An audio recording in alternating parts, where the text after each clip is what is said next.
ঢাকার ভবিষ্যৎ বদলে দিতে আসছে দুইটি বিশাল এলিভেটেড এক্সপ্রেসওয়ে। কিন্তু এই দুই প্রকল্পের মধ্যে পার্থক্য কোথায়?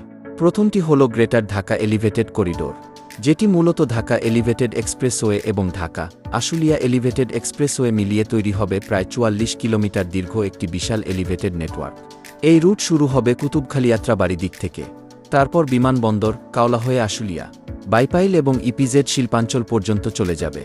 বর্তমানে যেখানে এই পথ অতিক্রম করতে ২ থেকে ৩ ঘণ্টাও লেগে যায়, প্রকল্পটি পুরোপুরি চালু হলে সেই সময় নেমে আসতে পারে প্রায় ৪০ থেকে ৫০ মিনিটে।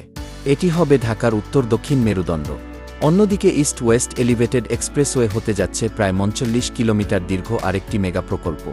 এই রুট সংযুক্ত করবে হেমায়েতপুর, কেরানীগঞ্জ, ঢাকা মাওয়া করিডোর, ফতুল্লা, সিদ্ধিরগঞ্জ হয়ে নারায়ণগঞ্জ অঞ্চলকে।